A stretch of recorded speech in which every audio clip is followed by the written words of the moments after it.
Hello friends, welcome to boost up. Bihar state computer science का हम लोग टेस्ट सीरीज कंटिन्यू करेंगे। आज 13 नंबर, टोटल 12 तक हमारा हो चुका है और पहले भी बहुत सारा बेसिक कंप्यूटर का मल्टीपल चॉइस क्वेश्चन हो चुका है। डीबीएमएस में पढ़ा चुका हूँ, नेटवर्किंग पढ़ा चुका हूँ। सारे वीडियो जाके कमेंट जो डिस्क्रिप्शन बॉक्स में वहाँ से लिंक है, वहाँ से आप लोग देख सकते हैं। ठीक है, चलते हैं हम लोग देख लेते हैं आज के टोटल मल्टीपल चॉइस क्वेश्चन। तो उसके पहले जो लोग नए हैं, पहले फटाफट चैनल को सब्सक्राइब कर दें और वीडियो को स्टार्ट करने से पहले वीडियो को लाइक भी कर दें। देखते हैं आज के टोटल क्वेश्चन। टोटल हम लोग आज करेंगे कंप्लीट 30 क्वेश्चन। ठीक है। An inventory management program can assist with the. Inventory management program जो होता है वो क्या करता है? डिस्ट्रीब्यूशन ऑफ इन्वेंट्री करता है, परचेजिंग ऑफ इन्वेंट्री करता है, प्लानिंग ऑफ इन्वेंट्री करता है, या ऑल ऑफ दीज करता है। तो इसका जो करेक्ट आंसर हो जाएगा ऑल ऑफ दीज हो जाएगा। ठीक है, जिस चीज को आंसर पता होगा कमेंट बॉक्स में आंसर करेंगे और लास्ट में अपना स्कोर शेयर जरूर करिएगा। ठीक है, आगे बढ़ते हैं। विच of the following software can't be categorised application software. इसमें से कौन सा ऐसा सॉफ्टवेयर है जिसको एप्लीकेशन सॉफ्टवेयर के अंदर नहीं रखा जा सकता है? डीबीएम, एमएस डॉस, स्प्रेडशीट या वर्ड प्रोसेसिंग। तो इसका जो करेक्ट आंसर हो जाएगा एमएस डॉस हो जाएगा, क्योंकि सबको पता ही होगा कि जो एमएस डॉस होता है एक तरह का ये ऑपरेटिंग सिस्टम यानी सिस्टम सॉफ्टवेयर होता है। What is the name of software system which combines many independent function into one package? एक बहुत सारे इंडिपेंडेंट फंक्शन को एक पैकेज में वो इंक्लूड कर देता है, उसको क्या कहते हैं हम लोग? नॉलेज बेस्ड सिस्टम कहते हैं, मल्टी एडजस्टमेंट सिस्टम कहते हैं, इंटीग्रेटेड सिस्टम कहता है, या एक्सपर्ट सिस्टम कहता है। ठीक है, तो देखिए इसका करेक्ट आंसर हो जाएगा option number C, integrated system इसको कहते हैं, जिसमें बहुत सारे प्रोग्राम को एक में हम लोग कंबाइन करके इंडिपेंडेंट प्रोग्राम को एक फंक्शन एक पैकेज में कंबाइन कर दिया जाता है। An example of an expert system is. Expert system का एग्जाम्पल कौन सा है इसमें से? Structural analysis program, stock and bond analysis program, and interest, ठीक है, इंटरनिस्ट, मेडिकल डायग्नोस्टिक प्रोग्राम, और ऑल ऑफ दी अबव। तो इसका जो करेक्ट आंसर हो जाएगा वो हो जाएगा ऑप्शन नंबर सी। देखिए एक्सपर्ट सिस्टम वो होता है, देखिए यहाँ पे इसका मतलब क्या हुआ, जो मेडिकल डायग्नोस्टिक प्रोग्राम क्या होता है? अकॉर्डिंग टू सिम्टम, ठीक है, अकॉर्डिंग टू सिम्टम, लोगों के अकॉर्डिंग टू सिम्टम लक्षण के अनुसार पे जो रोग बता देता है। ठीक है, एक आर्टिफिशियल इंटेलिजेंस का ये पार्ट होता है जो एक्सपर्ट सिस्टम होता है। ठीक है, specific purpose software is. Specific purpose software क्या होता है? Always specially written for a specific business organisation. Specific किसी स्पेशल बिजनेस ऑर्गेनाइजेशन के लिए लिखा गया रहता है, या अवेलेबल फॉर जनरल बिजनेस, या हर किसी अलग अलग जनरल बिजनेस, कोई भी बिजनेस कर सकता है उसके लिए वो लिखा गया रहता है। A category of application software है, या as refer to the horizontal market software है। तो देखिए इसका करेक्ट आंसर जो होगा स्पेसिफिक पर्पस सॉफ्टवेयर, तो ये एक एप्लीकेशन सॉफ्टवेयर का टाइप होता ही है। ठीक है, एक कैटेगरी होता है, लेकिन जनरली इसको लिखा गया है बिजनेस के लिए। ठीक है, तो ये बिजनेस, स्पेसिफिक बिजनेस के लिए जो भी, जैसे इन्वेंट्री मैनेजमेंट हो गया, बहुत सारे बैंकिंग सिस्टम हो गया, school management, college management system होता है, किसी भी मैनेजमेंट सिस्टम को अगर आप पर्टिकुलर बनवा रहे हैं कोई सॉफ्टवेयर तो उसको स्पेसिफिक सॉफ्टवेयर कहेंगे हम लोग। नेक्स्ट है एर्गोनॉमिक्स। इसको बोलते हैं ergonomics. Ergonomics is the study of, किस चीज के स्टडी को एर्गोनॉमिक्स कहा जाता है? Human aspect of environment around the computer system. ठीक है, gradation of various computer professional, different computer operating systems, या cost relation between computers and computer hardware and software. तो इसका जो करेक्ट आंसर हो जाएगा वो हो जाएगा ह्यूमन एस्पेक्ट ऑफ एनवायरनमेंट। ठीक है, around the computer system, computer system के अराउंड ह्यूमन का एनवायरनमेंट का जो एस्पेक्ट होता है उसके स्टडी को कहा जाता है एग्रोनॉमिक्स। नेक्स्ट क्वेश्चन है the real time computing is possible due to. Real time computing किस चीज के द्वारा पॉसिबल होता है? स्टोरेज कैपेबिलिटी के द्वारा, हाई स्पीड के द्वारा, या एक्यूरेसी के द्वारा, या वर्सटाइलिटी के द्वारा। तो इसका जो करेक्ट आंसर हो जाएगा वो हो जाएगा हाई स्पीड। ठीक है, बहुत ज्यादा स्पीड होता है रियल टाइम ऑपरेटिंग सिस्टम का, उसी के चलते उसका इवेल्युएशन किया जा सकता है, कंप्यूटिंग किया जा सकता है real time. Which of the following is the most powerful type of computer system? सबसे ज्यादा पावरफुल कंप्यूटर सिस्टम इसमें से कौन सा होता है? Mini computer, computer, super computer, micro computer. ठीक है, तो इसका जो हो जाएगा आंसर वो हो जाएगा option number C, supercomputer सबसे पावरफुल कंप्यूटर होता है। ठीक है, सबसे फास्ट भी कंप्यूटर होता है। मेनफ्रेम कंप्यूटर जो होता है वो सबसे बिगेस्ट होता है। ठीक है, आगे बढ़ते हैं। The process of putting data into a storage location is called. किसी भी डेटा को किसी स्टोरेज लोकेशन में हम लोग रख देंगे उसको क्या कहते हैं? कंट्रोलिंग कहते हैं, रीडिंग कहेंगे, हैंड सैकिंग कहते हैं, या राइटिंग कहते हैं। तो डेटा को अगर कहीं पे भी एक जगह से उठा के दूसरे जगह अगर मेमोरी लोकेशन में रख रहे हैं तो उसको हम लोग राइटिंग कहते हैं। ठीक है, ऑप्शन डी इसका करेक्ट आंसर होगा। अगर कहीं किसी मेमोरी लोकेशन से डेटा को कॉपी करना हो तो उसको रीड कहा जाता है। नेक्स्ट है the system that provides digested and summarised information is called. Summarise और डाइजेस्टेड इंफॉर्मेशन देगा वो आपको एकदम छान के समझिए कि एक इंफॉर्मेशन आ रहा है, उसको क्या कहते हैं हम लोग? डेटाबेस सिस्टम कहते हैं, डिसीजन सपोर्ट सिस्टम कहते हैं, अकाउंट प्रोसेसिंग सिस्टम कहेंगे, या वर्ड प्रोसेसिंग सिस्टम कहेंगे। तो इसका जो करेक्ट आंसर हो जाएगा वो हो जाएगा decision support system, option number B. Next है what is the secure data automation. ठीक है, इसमें से सिक्योर डेटा ऑटोमेशन क्या होता है? Capturing data at the point of generation, capturing data near a computer, a section criterion, या use of software data automation. तो इसका जो करेक्ट आंसर हो जाएगा वो हो जाएगा option number A, capturing data at the point of generation, जब से सबसे ज्यादा सिक्योर होता है। A byte is equal to, एक बाइट में कितना ये बिट्स होता है बताइए? 4 बिट्स होगा, 8 बिट्स होगा, 16 बिट्स या 32 बिट? तो सबको पता ही होगा, मैं बता चुका हूँ पहले वाले सब सेशन में, ये 8 बिट होता है। बिट जो होता है बाइनरी डिजिट को कहते हैं, यानी 1 और 0 को कहते हैं। और ये ऐसे करके 8 बिट जब मिलेंगे तो एक बाइट बन जाता है, 4 बिट मिल के एक निबल बन जाता है, 2 निबल में 1 बाइट हो जाता है। ठीक है, यानी 1 बाइट में 2 निबल हो जाएगा।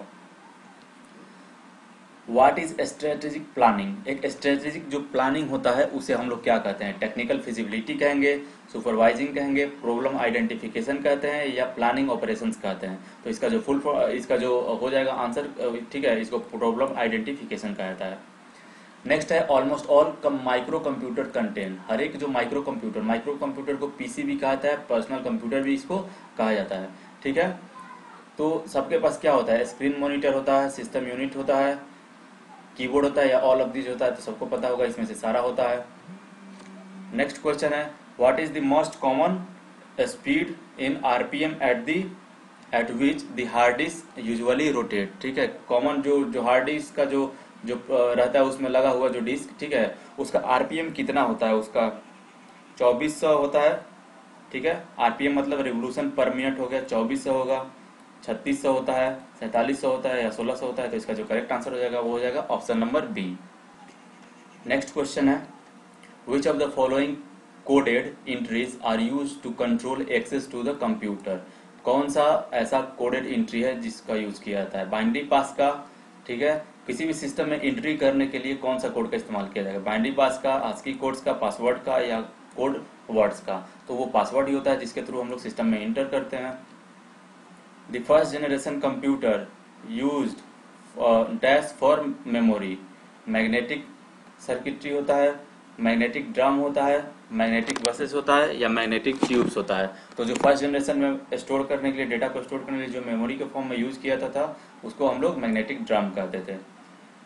नेक्स्ट क्वेश्चन है dash is defined as unprocessed collection of raw और ऑफ फाइल। ठीक है, कि कौन सा होता है जिसका अभी अनप्रोसेस्ड है? अगर कोई अनप्रोसेस्ड रहता है तो उसको हम लोग डेटा कहते हैं, और प्रोसेसन डेटा का प्रोसेस करने के बाद वो बन जाता है इंफॉर्मेशन। ठीक है, तो इसका ऑप्शन हो जाएगा करेक्ट सी। चलते हैं फटाफट नेक्स्ट क्वेश्चन पे। नेक्स्ट क्वेश्चन है the software package allows the user to manipulate numbers. Numbers को मैनिपुलेट करने के लिए कौन सा सॉफ्टवेयर पैकेज का हम लोग यूज करते हैं? नंबरिंग सिस्टम का यूज करेंगे, डेटाबेस का यूज करते हैं, वर्ड स्टार का यूज करते हैं, या स्प्रेडशीट का यूज करते हैं? तो मैंने एक्सेल में बताया टोटल डेटा पे ही काम किया था, यानी नंबर्स पे काम करेंगे हम लोग। नेक्स्ट है which of the following is not a binary number. इसमें से कौन सा एक बाइनरी नंबर नहीं है बताइए? 001, 101, 101, 110, 202। कौन है? फटाफट आंसर करना है कमेंट बॉक्स में। तो इसका करेक्ट आंसर सबको पता ही होगा कि ये ऑप्शन नंबर डी हो जाएगा, क्योंकि बाइनरी नंबर सिर्फ 0 और 1 को इंक्लूड करके होता है। ठीक है, आप लोग के लिए मैं एक टास्क दे रहा हूं, अभी फटाफट कमेंट बॉक्स में लिखना है ये ए बी सी तीनों जो ऑप्शन है, ये तीनों जो बाइनरी नंबर दिया है इसका जो डेसिमल वैल्यू होता है वो फटाफट आप लोग कमेंट में बॉक्स में लिखें फटाफट। तब तक मैं पानी पी ले रहा हूं थोड़ा सा। आप लोग इसका इन तीनों का कमेंट बॉक्स में लिखे फटाफट डेसिमल नंबर। चलिए लिख दिया आपने। चलते हैं नेक्स्ट क्वेश्चन पे। The location in a memory has a unique number called its address. ठीक है, कोई भी एक लोकेशन होता है मेमोरी में, यूनिक एड्रेस होता है, उसको हम लोग क्या कहते हैं? बस कहेंगे, लोकल कहते हैं, रजिस्टर कहते हैं, या मेमोरी कहते हैं? तो उसको हम लोग मेमोरी एड्रेस कहा जाता है। ठीक है, मेमोरी एड्रेस उसको हम लोग कहते हैं। नेक्स्ट क्वेश्चन है the memory closest to the processor is known as. Processor जो होता है सीपीयू से सबसे ज्यादा क्लोजेस्ट जो होता है वो कौन सा मेमोरी होता है? कैच मेमोरी होगा, इंटरनल होगा, एक्सटर्नल होगा, या प्राइमरी मेमोरी होता है? ठीक है। तो इसका जो करेक्ट आंसर हो जाएगा वो हो जाएगा कैच मेमोरी। देखिए कैसे होता है, यहाँ पे रैम रहता है और सीपीयू रहता है, रैम और सीपीयू के ये बीच में प्लेस्ड रहता है। तो ये नहीं कर सकते कि हम लोग प्राइमरी मेमोरी जो रैम होता है ये सबसे ज़्यादा क्लोजेस्ट होता है, सबसे ज़्यादा क्लोजेस्ट होता है कैच मेमोरी। ठीक है। नेक्स्ट क्वेश्चन है, Linux is a type of software. Linux किस तरह का सॉफ्टवेयर है? ठीक है, प्रोप्राइटरी सॉफ्टवेयर है, जो प्रोप्राइटरी सॉफ्टवेयर है, ओपन सोर्स सॉफ्टवेयर है, कमर्शियल सॉफ्टवेयर है, या शेयरवेयर है? तो सबको पता ही होगा, मैं बताएं, यूनिक्स लिनक्स ये सब जो सॉफ्टवेयर होता है वो ओपन सोर्स सिस्टम होता है, ओपन सोर्स सिस्टम होता है, जिसमें हम लोग क्या कर सकते हैं, इसका सोर्स कोड अवेलेबल होता है, इसमें हम लोग कुछ चेंज या अपडेट कर सकते हैं। नेक्स्ट है, प्रोग्राम और set of electronics instruction that tells a computer what to do. उसको क्या कहेंगे? कोई एक प्रोग्राम होता है, सेट ऑफ इलेक्ट्रॉनिक इंस्ट्रक्शन होता है, उसको क्या कहते हैं? सॉफ्टवेयर कहेंगे, हार्डवेयर कहेंगे, मेन्यू कहते हैं, या मॉनिटर कहते हैं? तो डेफिनेटली उसको सॉफ्टवेयर ही कहते हैं। सॉफ्टवेयर क्या होता है? एक तरह का प्रोग्राम होता है जो कंप्यूटर को बताता है कि क्या काम करना है, किस तरह से काम करना है।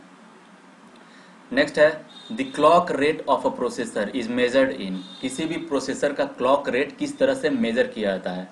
क्लॉक रेट यहाँ पे सेंस किस चीज का है? देखिए क्लॉक रेट का बात आए तो ये समझिए कि ये स्पीड ऑफ कंप्यूटर को काउंट करने के लिए कह रहा है। स्पीड ऑफ कंप्यूटर किस चीज में मेजर किया जाता है? उसको क्लॉक रेट ऑफ प्रोसेसर कहा जाता है। ठीक है, मेगा हर्ज या गीगा हर्ज में, नैनो सेकंड में कहा जाता है, माइक्रो हर्ज में कहा जाता है, या मिली सेकंड में कहा जाता है?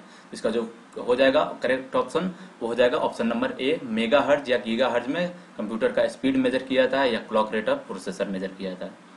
नेक्स्ट क्वेश्चन है, the dash directs and control the activities of the computer system. कौन सा ऐसा यूनिट है जो कंट्रोल करता है या डायरेक्शन देता है पूरे सिस्टम को?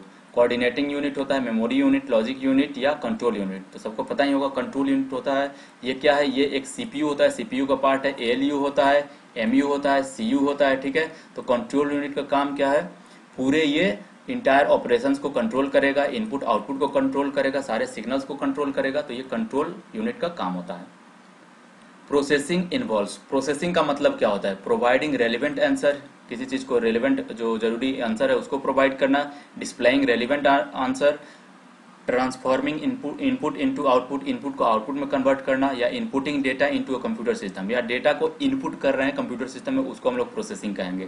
तो डेफिनेटली सबको पता होगा कि transferring input into output, input का ट्रांसफर जब आउटपुट में होता है तो उसको प्रोसेसिंग कहते हैं। नेक्स्ट है, डैश इज यूज्ड।